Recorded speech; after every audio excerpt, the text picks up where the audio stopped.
How's it going, everybody, and welcome back to episode 4 of the ForbiddenCast. Today is going to be a very special episode because it is featuring Mr. Lucas Jacques.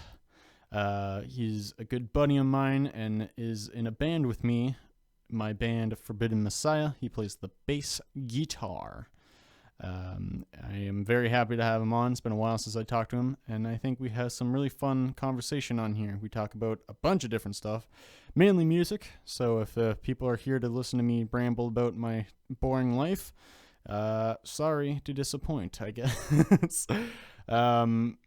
Obviously, unfortunately, at the moment with the current COVID-19 situation, we aren't able to do this in person, so we did it over Discord. I think the audio sounds pretty okay. There's a few little glitches here and there, but overall I think the audio quality is going to be just fine. And I think I think Lucas talks about some pretty interesting stuff in this episode, so I think it's going to be a fun episode to stick around. The episode's going to be quite longer than the typical half hour. I think this episode's almost an hour long. But just Lucas has lots to say because he's a very, very talkative boy. So without further ado, let's go into the interview with Mr. Jacques.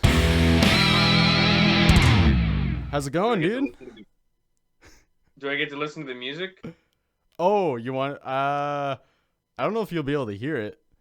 Oh, okay. Well, I'll just pretend I heard it. Yeah, just hum it out. Yeah. However it goes, I don't really remember. Have you listened to the recent episodes? Or? I have. I'll be honest. I totally fell asleep listening to the last one. Hey man, that's all good. You just it's in your defense, it was like 11:30 at night, and I was like, oh, it's Friday. Yeah. And then I was like super tired, so I just like laid down with headphones and listened to it, and I don't know if I made it 10 minutes. It's not really your fault. Well, to be fair, I mean, most podcasts I feel like are just, something for people to fall asleep to. Aimless verbal wandering. Yeah.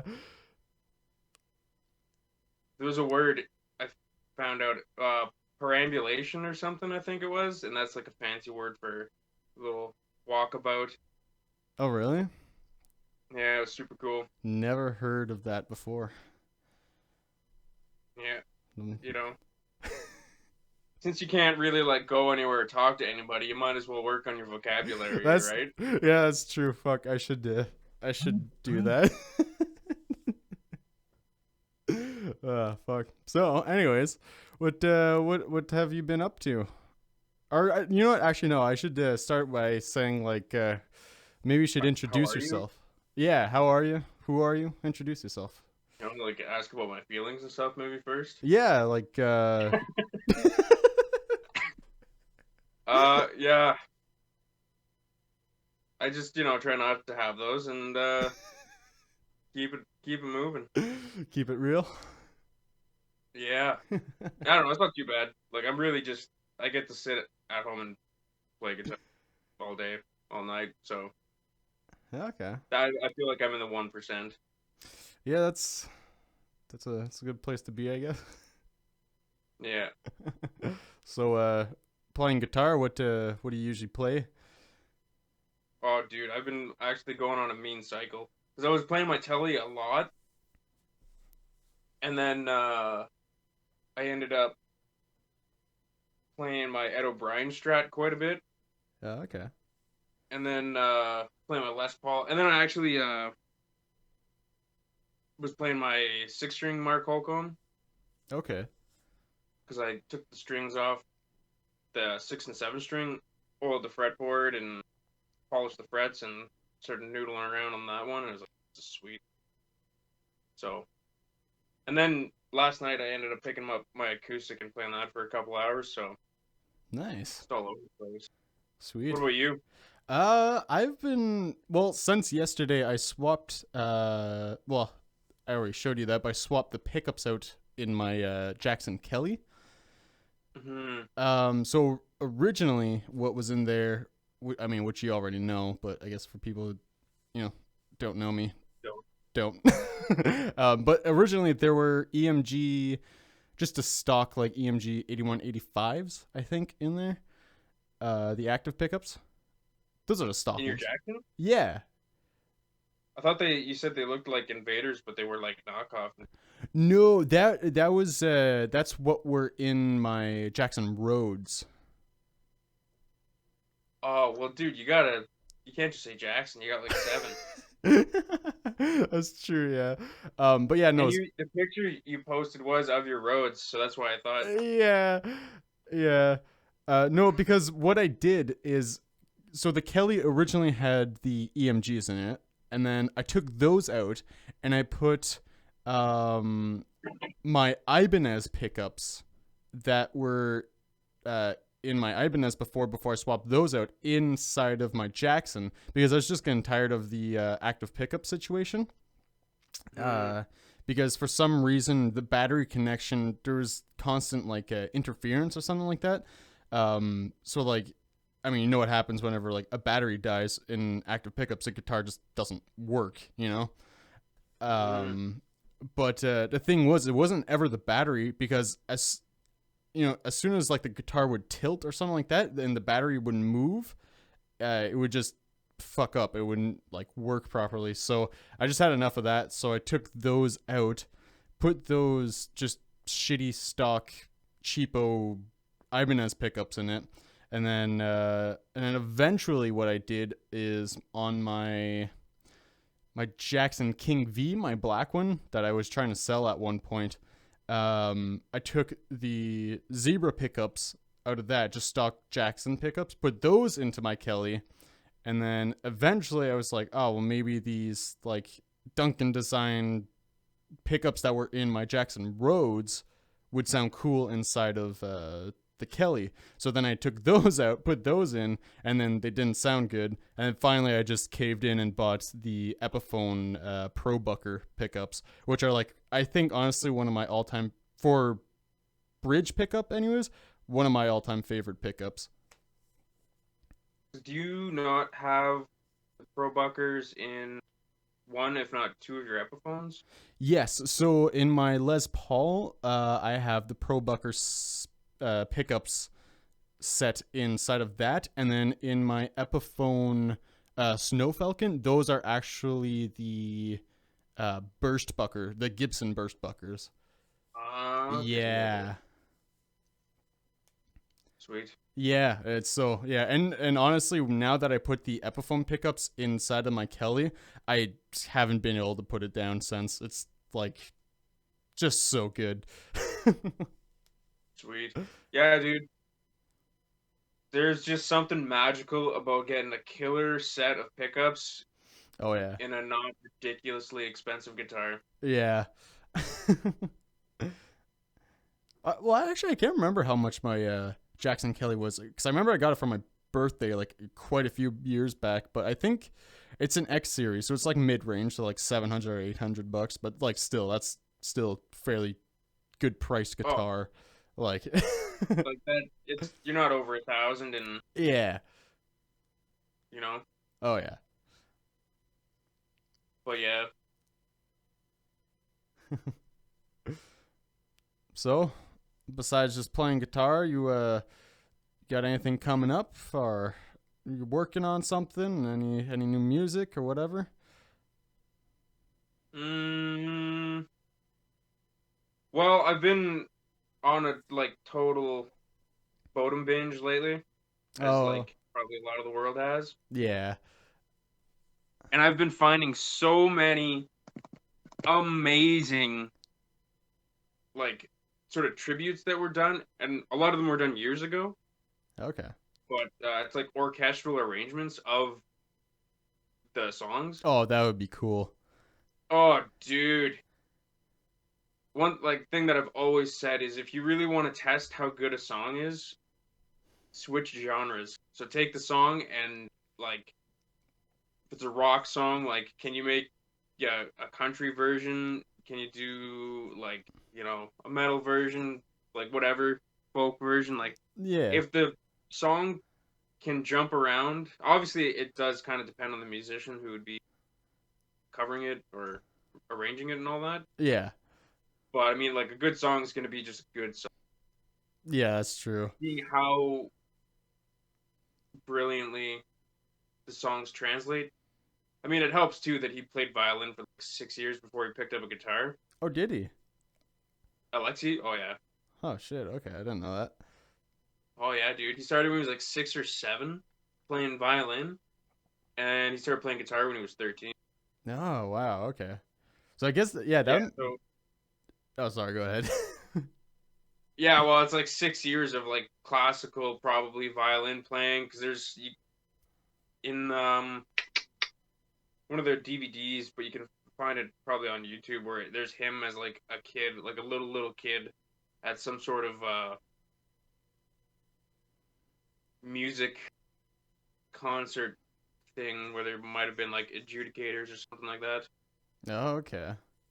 So he had 6 years of playing violin and like reading sheet music and just like getting all that theory knowledge. And then when he was 13, he just picked up a guitar and rocked. So it's like, Hmm. so Yeah. then yeah, like obviously there's that huge like classical influence. So when it gets translated back to those sort of orchestral arrangements, it's gonna translate really well. Yeah, well, because I mean because you're the one who introduced me to Children of Bodom. I mean, I've heard about them before, but I never really listened to them.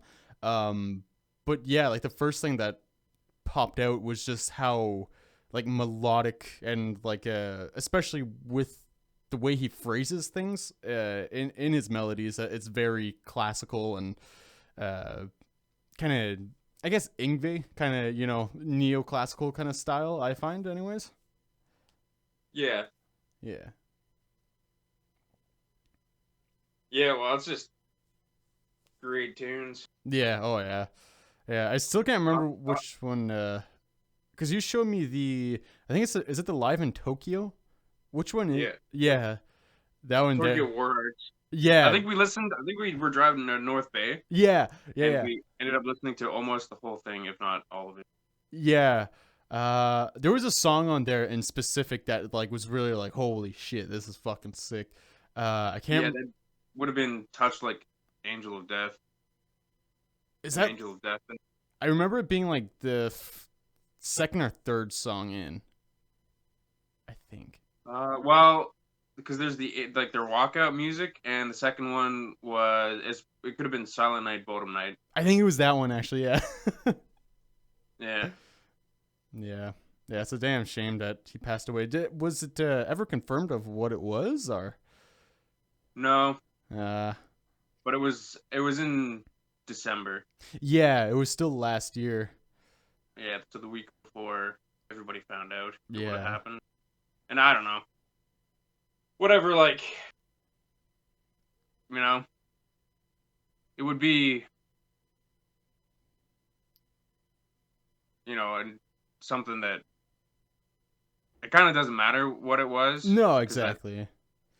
whatever it was kind of thing. But Yeah.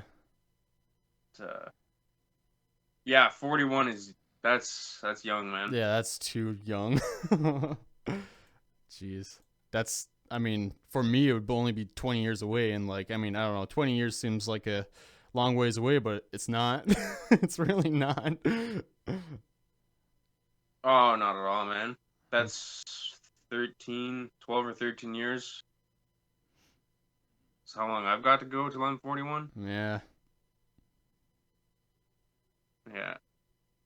But did so much, I think,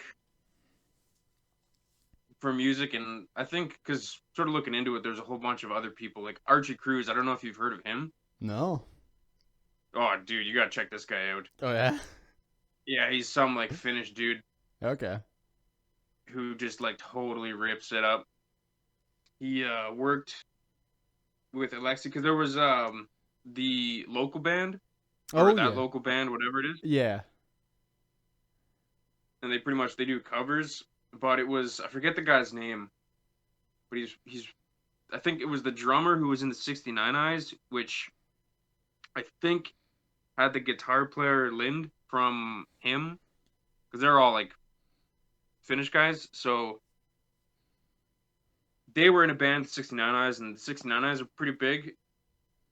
So the drummer from that band knew Alexi, and they started talking about how they wanted to do like a cover band, one or show a year kind of thing. Right. And then Archie Cruz like played bass in that band or something. And then there's some, I forget who the singer, the vocalist was from, but yeah, they basically made like a little like super group to put in quotations there, and Yeah, they because started doing a bunch of covers. the frontman for Lost Society actually was in that band too at some point.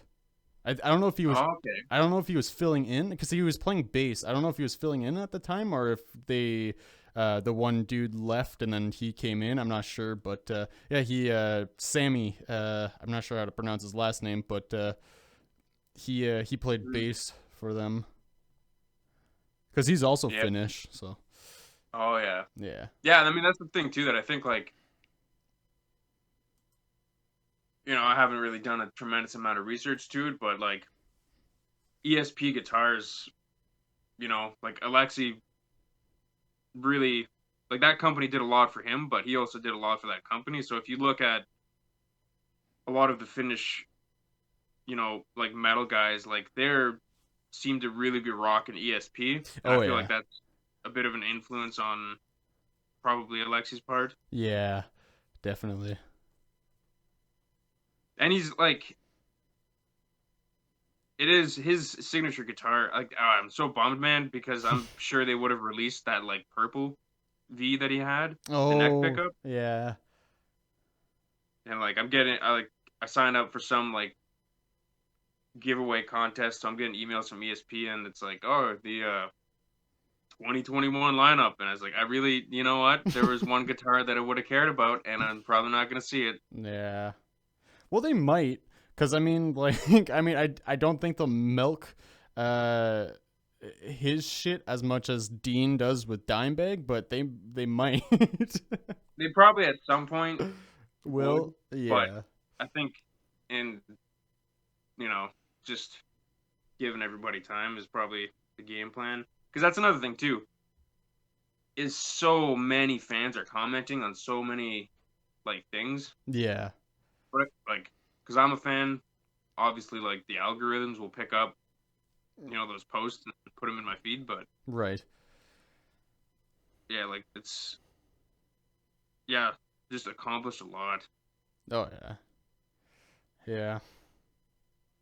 I mean, how many albums did Children of Bodom put out? Like, he was born in 79, so in like 93 is when Children of Bodom started. Oh shit! Okay, so they had tons of time to get stuff done. Oh, dude, they were 13 when they started. It was Alexi and Jacques Ratikan in there, the drummer that started. Okay. And Henka, the bass player, and I think he was doing somewhere in there. But yeah, dude, so many. Like, just trying it off the top of my head here, like Something Wild came out in the 90s. Hate Breeder, Follow the Reaper is one of them.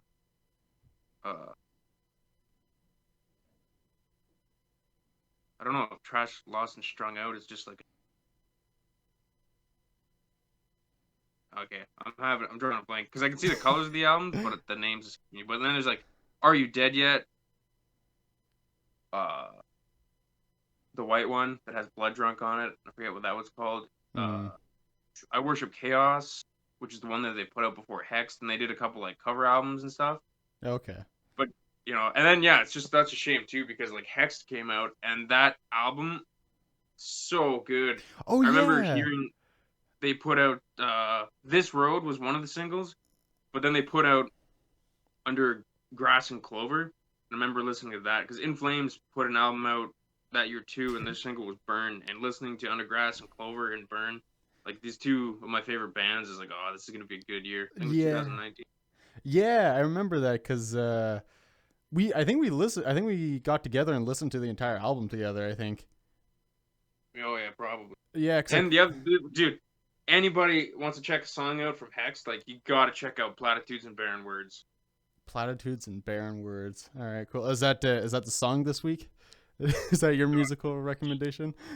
Oh yeah, it's so good. Like it just has like those elements That that makes were us. kind of like the earlier albums, and yeah, so it's just such a good song. And they do a really great thing where the intro is super catchy and it's an awesome part of the song, Yeah. but then they like tease it later on. So there's this like it goes through a verse or whatever, and where you're like expecting because you're getting hyped like oh it's gonna be that awesome part again. They just do like another verse, Ah, okay. so it's just like oh well played. It's just that good songwriting thing. Mhm. And the crazy part of me, like when you listen to that song, there's a part where it like pauses in the beginning, and there's like if you like nailed it and you really didn't care if the worst happened to the guitar, like you could time a guitar swing in there. Oh, really? Yeah, you just launch the guitar, it comes around, and as it's coming around, you can like catch it, and you can just start like doing the chords, and that would just be like part of me wants to one day play that and then just like nail that maneuver on stage because that's like whose mind won't be blown with that. Yeah. Have you ever tried to do a guitar swing? Oh yeah, Oh yeah. Any fails yeah. or did you nail it? Oh well, it was. I did it once, and I did it with an Ibanez Micro Geo, Okay. and I was on a stage. It was like a rock band class, so they had the practice rooms on the one side and then the music room on the other. So I was walking across. There was a guy in the gym, and he knew me, and he was like, "Lucas, do a guitar swing." And I was like, "Yeah." He's like, "You got to do it." And then there was like people there, and everyone was looking at me. I was like, I mean, I am on a stage, so it's not like there's desks or anything near me. I do have room, so Yeah. I loosened the strap quite a bit Okay. because that yeah like if your guitar is up like too high like more towards your chest and you try to do that like You it's just not gotta. going to go well. So Yeah. the more slack you have, it'll kind of work out. But you also you kind of want to end up swinging it not so up and over. Like you'd want to go on more like a 60-degree angle to the stage or the ground just to get Okay. it around you. So Right. my mistake was I launched it almost like 90 degrees up behind me.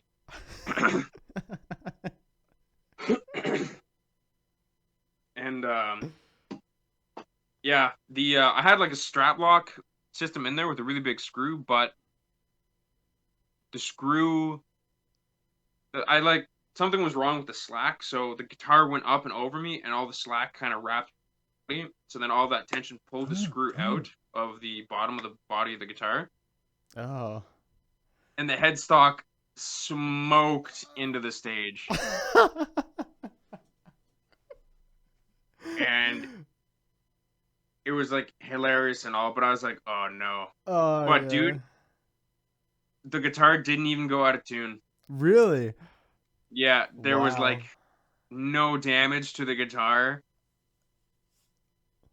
You know, as well, the screw got pulled out, so that hole was like stripped, and you could fill it with another piece of wood and re-drill the hole if you wanted, and all that. So I guess like that technically was the damage, but it's like for that to be my guitar swing gone wrong story, I never tried it since because I'm like, yeah, it's a good. That's we can end it there. Yeah. I think I think the first time I've ever seen a guitar swing was like just being up early when I was a kid and being on YouTube and finding Stevie T. Do you know who that is? Yeah, Steve Terberry. Yeah, the weird dude with the glasses. And he does the weird faces and voices or whatnot. Yeah, his demographic is the sort of like children. Yeah. Precisely saying that I was a child when I watched it. But yeah, he did like a I think the first video I saw was how to play guitar like Lil Wayne or something like that. I'm sure you've seen that before. Well, if it's a DVT video, Probably not. no, that was a little after, I guess. Oh, I guess so. Yeah, you would have been you probably would have been like in your like late teens, I guess, at that point whenever that came out. So you probably didn't give a shit. So I was probably like Uh, 12 or something. yeah, so I probably would have been 19. Yeah, yeah. So you would have been like, ooh. I was probably living it up on Vancouver Island at that point. Oh yeah, that's right. Yeah, holy. Graduated high school. Yeah. Yeah. Wait, no, the Little Wayne thing or whatever. Yeah. No. Yeah. That's. I remember watching that, and then the second video that I watched was the how to do a guitar swing, and he goes through like this entire like process of how you should be doing it and whatnot. Very informative. Just never. I don't know. Even watching it as a kid, I wasn't like, oh man, I would love to do that. It immediately was just like, this is entertaining, but I don't know. It looks stupid because I mean, all I was imagining is someone's gonna do this and just destroy their guitar. Oh, dude, have you not watched like the fail videos of that? Oh yeah, definitely. It's so cringy but funny. It's like, yeah, that exactly right there is why we don't. But it's I don't know. I mean, it's badass Yeah, if you if you can. nail it. Oh yeah, yeah. I think the other thing too is you do have to figure out, like what's the strap length going to be, where you can do it, and it's going to be comfortable. The big thing for me is, you can't do that on most stages No. because the other thing too is you have to know like where you are, because if you just toss your guitar and smash somebody with that, Yeah. it's like not. I don't know. I really. That's one, I guess, like thing that irks me is it's cool to rock out, but the people who go completely ballistic, it's like there's like you're around other people. Oh And yeah. like I remember I saw one video where a guy whipped his like guitar, like he just a song ended, he picked it up and he fired the Telecaster at the camera that was up on a speaker or something to the back like corner or sides of the stage or whatever. Really. And I was like, just in my head, there's the thought of like if the bass player was not, out of the way, and you Yeah. look, because he just song ended, he flipped the strap over his head, he grabbed the headstock like a baseball bat and fired it, and it's like, they probably communicated the planning of it, where it's like, yeah, so this is gonna happen, and just stay out of the way, which they Yeah. did good. But yeah, so for anybody out there listening, it's like if you're gonna do stuff like that, like communicate it in advance, because Oh yeah. taking a telly to the dome, that like Oh it's gonna dude. be bad. Yeah, you could probably get concussed if you got hit hard enough. I mean, it could probably kill you. Yeah. Yeah, that You too. take it to the side of the head, like telly's 6-7 pounds, and it's like if a dude, if you tried to like whip that with the intent of like destroying it, I don't know, it could be bad. So guitar swings are like pretty cool, but that's probably about as far. But dude, what's his name? Starts with a J in Iron Maiden, the third guitar player there.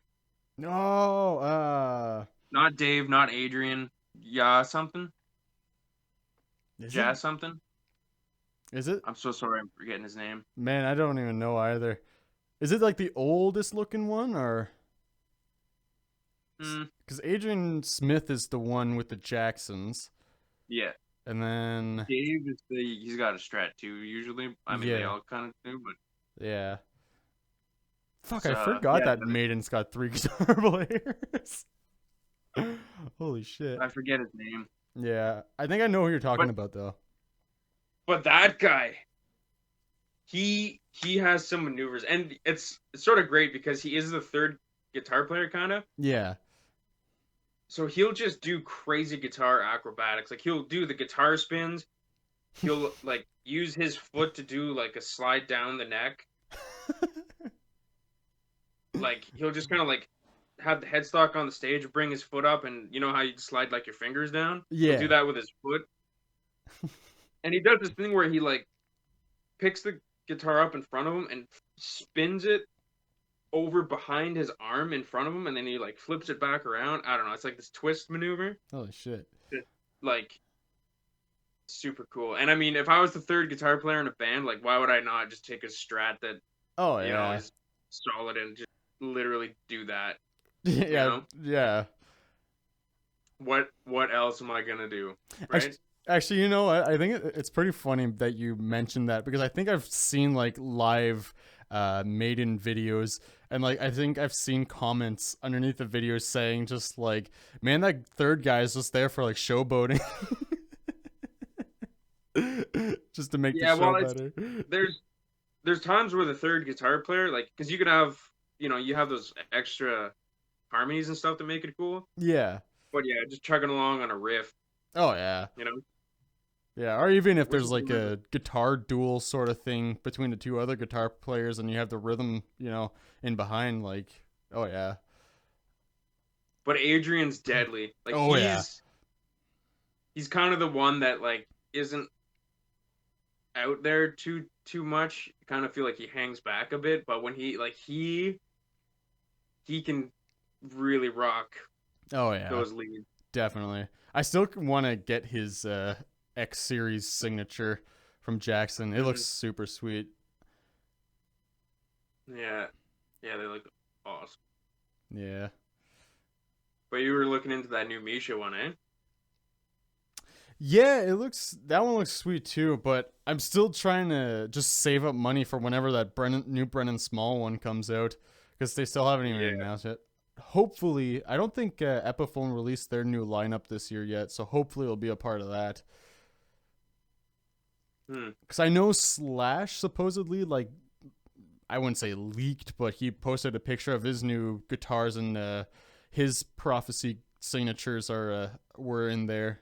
So hopefully, I'm hopeful, anyways, that the new Brennan Small one will be out soon enough, anyways. Well, wasn't it at NAMM last year?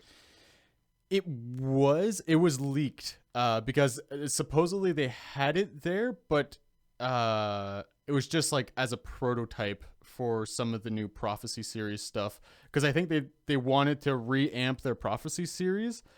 So what they did, they had all those guitars, but it was not really meant as a main focus. It was just as like something else we're working on, and that was it. And then Anderton's, whenever they did the walkthrough, they showed it when I don't think they were actually supposed to. They just kind of stumbled upon it and were filming at the time. Mhm. So it was pretty much like a accident. Yeah. Well, if you're not looking for it too, Exactly. it was they just kind of like yeah. Yeah. Yeah, because even Alex Lifeson, the guitar player for Rush, also has a new one with that line as well. It's a Mhm. I think I told you about that already, but it's like a Les Paul Epiphone Yeah, but it's got with a Floyd Floyd. Rose, eh? Yeah, yeah. Yeah. I don't dig that too much, but I mean, I would consider getting it just because it's Alex Lifeson. And, I mean, Rush is like my favorite of all time, so Mhm. yeah, yeah, Yeah. Well, that's something too that I because like listening to the Bodum stuff over so much is like I totally like miss having the Floyd sort of setup. Yeah. Because when I had in high school, I had two Alexi 200, those guitars in white, Okay. Yeah. and I sold the one to a buddy, and then that got stolen, and then I sold the other one to a student who still has it. But yeah, just having the the floating bridge on that was so much fun. Yeah. Oh yeah. So it's kind of making me miss my Jackson up in up in Liskey City at the moment. But Yeah. I was playing the RL 600 the other day too, and that I love that. Oh, that your LTD or? Yep. Yeah. Okay. Yeah, the Robo one Okay. Yeah. that ran star shape. Yeah. I who Gus G? Is that Yep. he used to He's with play? Jackson now, but he did used to have a signature LT. Yeah, because I do like his Jacksons quite a bit actually. I've been getting more into the weirder shaped guitars too lately. Like Jackson has. Have you ever heard of the Warrior series? Oh yeah. The weird pointy random bits there. They have like an all natural finished one with like gold hardware, and it looks really cool.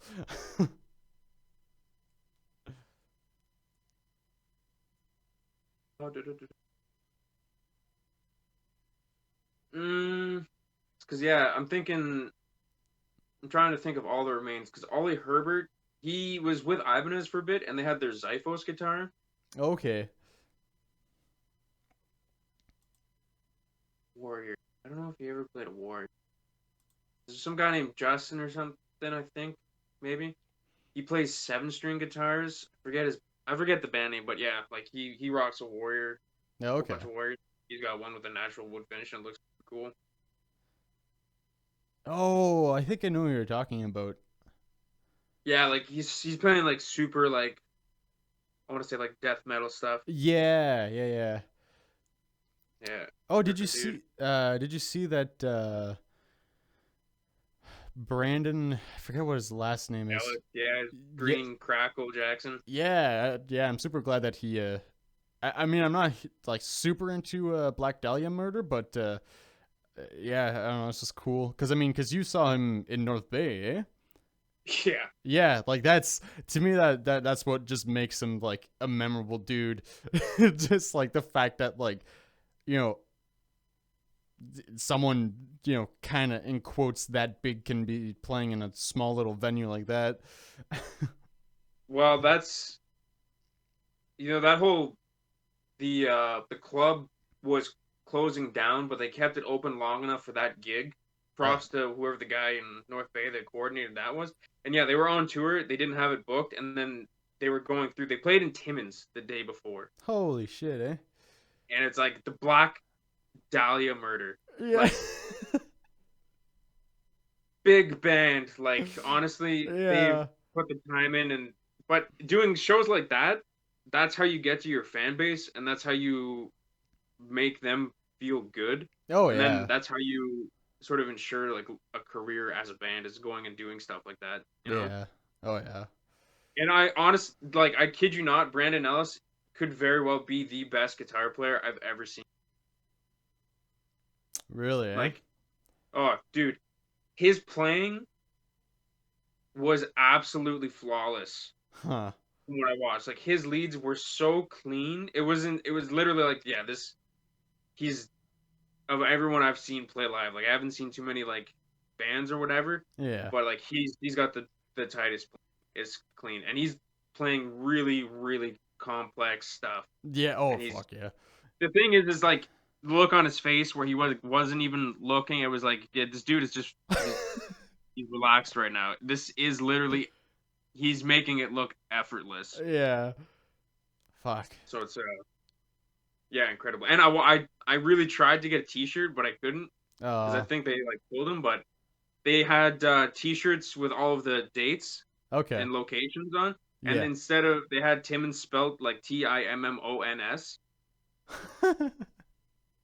Timmons, and I was like, Yeah. I gotta get a T-shirt. I wanted to get one of those T-shirts and then in Sharpie write like with an arrow like North Bay Yeah. between there and the next gig, but Yeah. they didn't have any. I think, did I get a red? Oh, I think I got a T-shirt for a buddy, and I gave.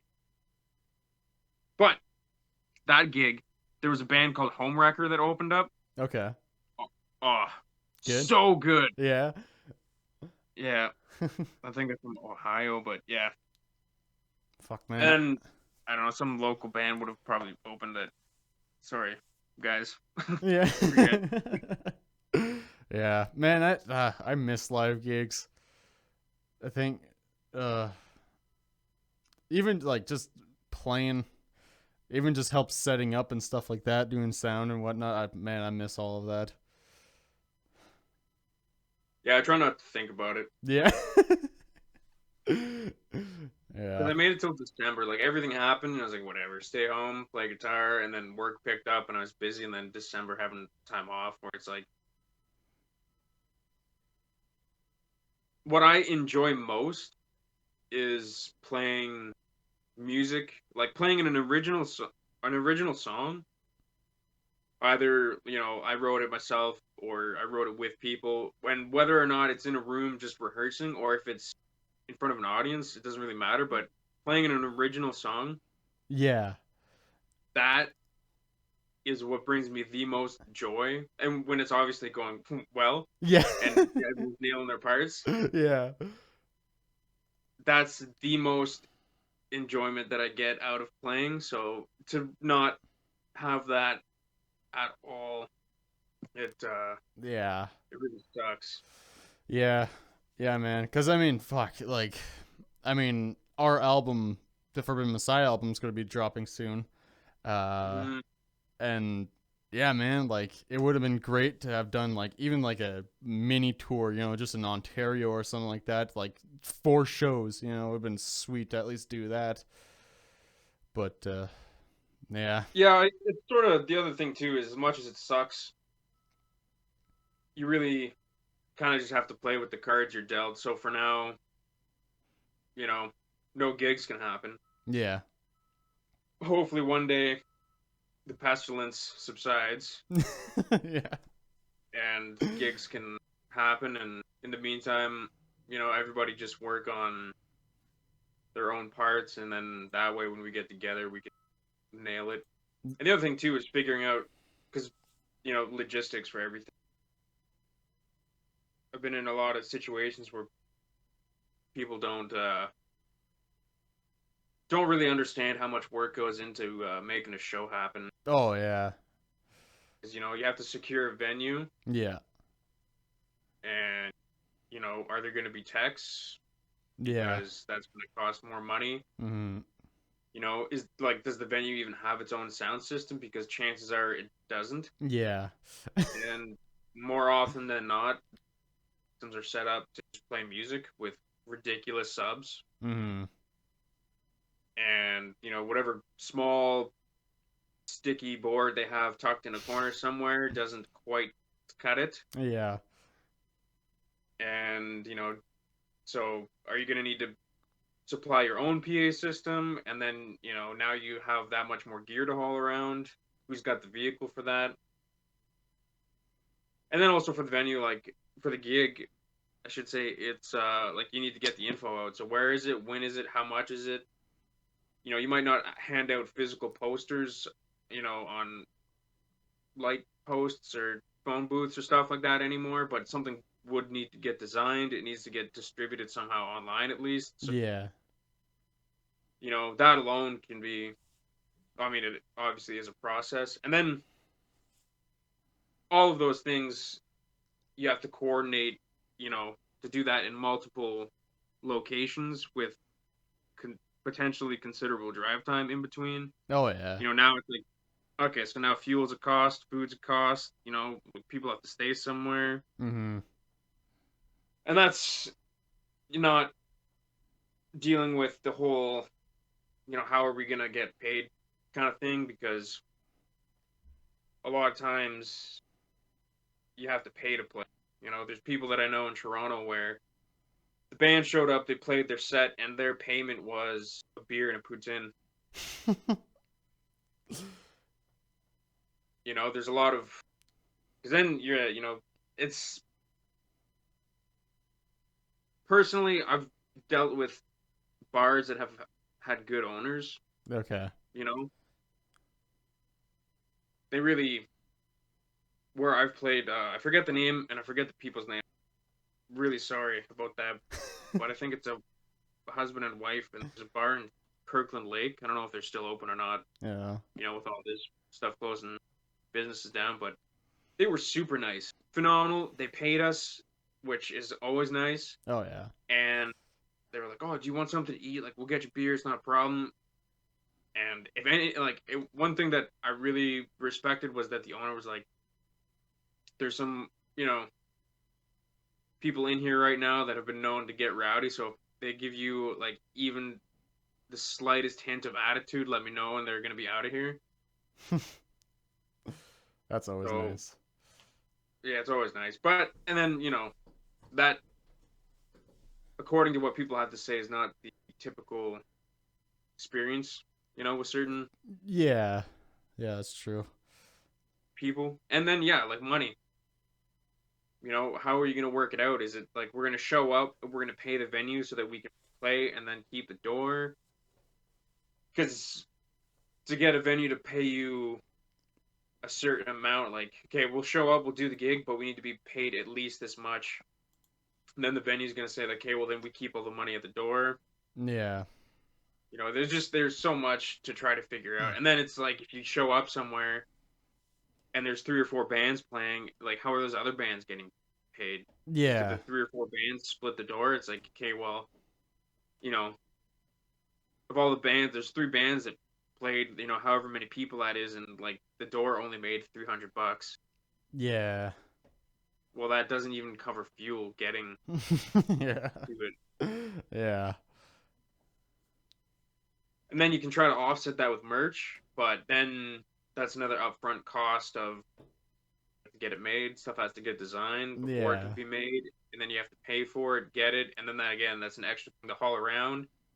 You're gonna need float, because people are gonna need change, and then that's an extra thing to worry about because there's usually somebody somewhere who's gonna see that metal box and know all they need to do is get their hands on it. Yeah. So it's not the hardest thing. It's just there's a lot of stuff to consider that it's like try to use this downtime to come up with it, Yeah. come up with the game plan and everything. I mean, you know what? Honestly, as much as this sucks, I think it's good because I do think the way things were working needs to be reevaluated. Because big bands, like, you want to talk about some serious bullshit, record labels getting a percentage of ticket sales on live shows Yeah. because they're not making any money on album sales. Like, are you kidding me? Yeah. That's bullshit. Like, and it's, bands, they don't really have a say because it's like, wow, you know what, we're going to front you this money, you can get it done, and then you're like in debt to us. And that too is like, you get signed to a major label, yeah, we'll fly you out to, New York, Los Angeles, whatever. Like, you go out there, the limo picks you up, and you're like, what? All this is like super cool. They're just whining and dining you. And then you Oh find yeah. out that it's like, well, in your contract, it said that you were going to pay for that limo. And the drinks in it weren't complimentary. And it's, you find out all these things, and then the album gets released, and 150 grand or whatever they fronted you as the budget, the album didn't make, so you have to go on tour to try to recoup the losses, and then that's how the label is going to get like a percentage of your ticket sales. And the other thing too that's absolutely brutal is it's like just sharks eating other sharks, just like a frenzy in the Yeah. water, where you've got the main band headlining whatever festival or venue gig, and in contracts for opening bands, it states that they're not allowed to sell more than 3 different types of t-shirts as merch. You might have 5, but you're not allowed to sell 2 of those. Really? Oh yeah. Holy Oh, fuck, completely. eh? There's deals where like labels try to get cuts of the merch, I think I read something where like other bands try to take a cut of merch from other bands. What the fuck? Oh yeah, dude, there's bands that are getting like opening slots for big bands and they're paying those bigger bands to take them on tour.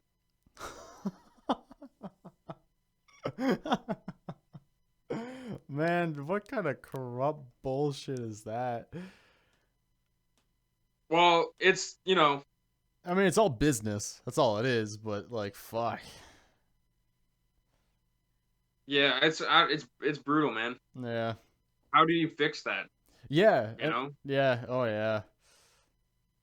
So Yeah. I think everything being put on pause now, It's kind of it put. hurts a lot of people who, you know, shouldn't have to deal with this. Yeah. But at the same time, I don't know, it kind of sucks because the labels and everything, like they have so much that they're gonna survive. But yeah, the system, how do we change it? Like I've had this idea that if every band got together and pitched in and made their own streaming service, Okay. I mean that's like every band, every artist, we just collectively, as the artists say, okay, well, you know what? We just work together, we get our own servers or whatever's needed to make our own streaming service. Mm-hmm. We pull all of our music from the existing streaming services, which is like tough because there's contracts where for X amount of years it's Yeah. going to be on whatever thing. But yeah, I mean, basically, artists make their own streaming service, and everybody's going to have to pitch in. And again, that's tough because now you got a bunch of money going one place, and going to be responsible for all that. Yeah. Sucks. And I'm admitting that there are flaws to this theory. There's like bugs to be worked out, Yeah. but I mean, it's an idea. Ideas can be expanded. well, because then it's a streaming service that people can pay to listen to. Right. And then depending on what people listen to, your money goes accordingly to To the people that you're listening. Like okay. Spotify, I don't know if it's $1 billion a month or whatever ridiculous amount of money it is, but it's a stupid amount of money Mm-hmm. that like what's the cost of running that operation? Is it really that expensive? Like, what are these like CEOs of these companies? Like, what are these top people getting? Like ridiculous amounts of money. Like, why should they be getting that? And the Yeah. other thing too is labels getting money from the streaming service instead of the artist. Well, if the artists have their own streaming service, they can just get the money. It's like, Yeah. Exactly. Yeah. but the problem is obviously with labels, if they do work for you, you do have that team of people where like distribution. Like, how are you going to get your album out? Like, well, with the internet, you know, you're able to get it out there, but if you have a team of people working potentially around the clock and doing all that for you, it frees you up to do other things. Yeah. Yeah. Yeah, there's a lot, to think about and figure out, but yeah. Yeah. And then you have some people that think everything should be free. Yeah. You know? Oh yeah. I remember having the conversation with somebody where, Metallica's just a bunch of greedy pricks because the whole Napster. Oh yeah. It's been like 20 years. I think we can let this go, but the point, I think Taylor Swift did something too where she pulled her music down from something or wouldn't release an album on something or whatever until, I don't know if iTunes or Apple Music. I forget which one it was, but there was something with Taylor Swift where she withheld her music or something until artists got a better deal. Oh really? And they ended up, because it's T-Swizzle, they were like, okay, we got.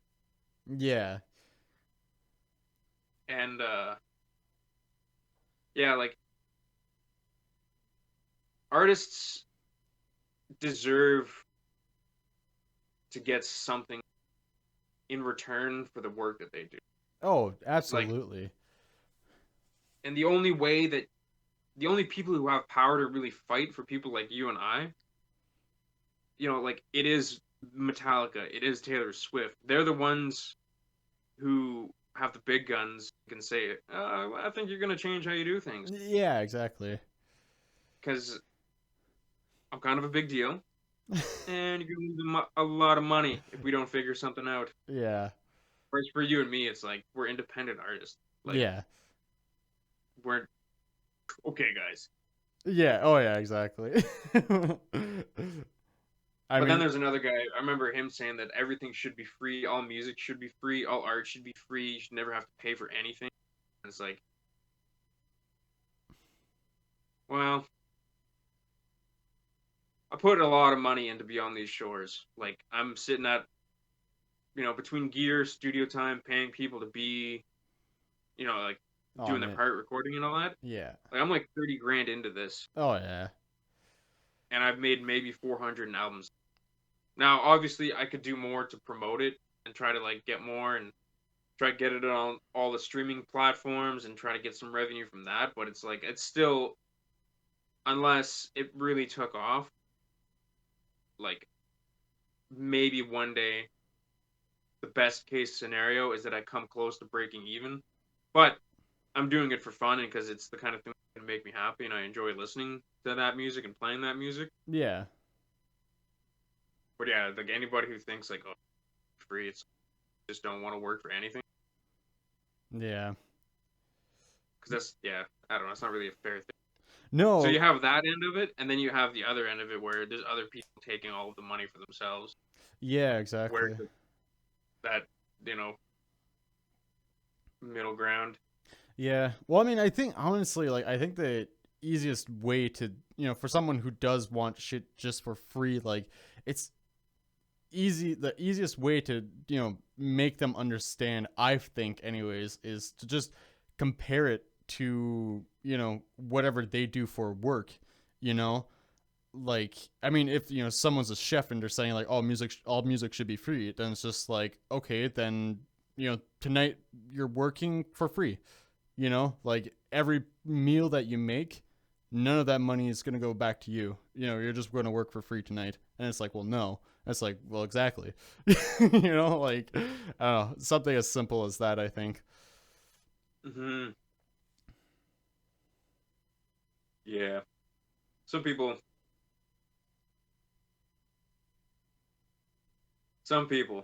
Yeah. Oh yeah. Oh yeah. Yeah. Yeah. Oh, What about you? Like, what do you have planned for, like, releasing that first Forbidden Messiah album? Because we should definitely talk about that if it's getting released soon. oh yeah. So as you just found out today, the album art just got finished up. So I'm hoping the first single for this album will be out closer to the end of this month, and then next month, like mid next February, the full album should be released. Sweet. Yeah.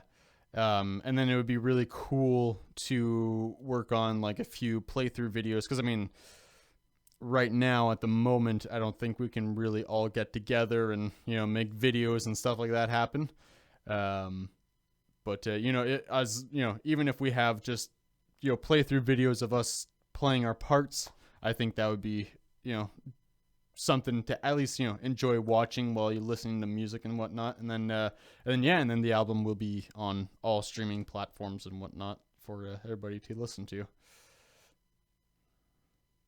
Sweet. Yeah. Well, with all that said, we're at 57 minutes now, almost an hour.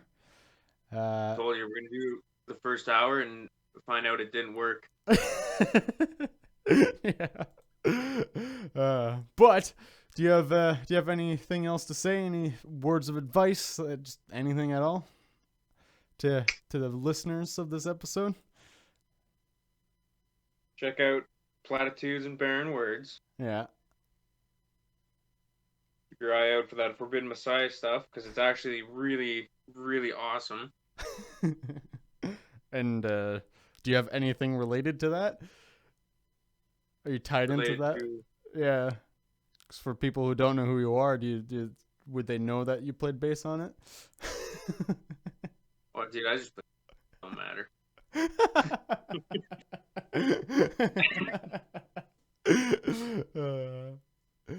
No, it was pretty sweet. It was a pretty good time. Oh yeah, yeah.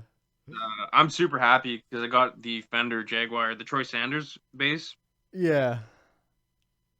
and I'm pumped on how that sounded. Turned out, Oh just yeah. Super sounds thick. really good. Yeah. But yeah, I mean the drums sound good, the guitars sound good. I'd say the job well done. And yeah, like definitely check it out because it sounds awesome. Yeah. It's always fun, being a part of something that turns out good. Mm-hmm. And yeah, hopefully album does okay, and yeah, and then we can talk about it more whenever we do the next album. Yeah. Alrighty. Well, thank you for coming on, my man. It was good Yeah, no fun. problem, bud. It's good fun talking to you and talking about music and junk. Something I haven't really been doing too much on the podcast so far, so just talking about nonsense. But yeah, no, it was good talking to you again. It's been a while since we talked. Yep. Yeah. All right. Well, Keep that stick on the ice. yeah. Cool. Well, enjoy the rest of your day. Yeah, you too. Well, everybody, I don't want to take up too much of your time since I've already taken up an hour of it. But if you did stick around all the way through this episode, thank you so much. Holy shit, does it ever mean a lot to me. But if you want to support Lucas further than just listening to this, you can go check out his YouTube channel. It's just his name, Lucas Jacques. And you can also check out his band on Bandcamp under Lucas Jacques or Beyond These Shores. You can check out his first album, In Search of More, or his second, Creatures of Habit. A lot of good musicianship, a lot of good songs on those two albums. I definitely recommend checking those out. But yeah, I hope you enjoyed the episode. Lucas will definitely be on the podcast again. And until next episode, everybody, take care, take her easy. Good night, good morning, good afternoon, whatever time it is in the day, wherever you are. I hope you're safe and you're doing well. And I will catch you guys on the next episode. Goodbye.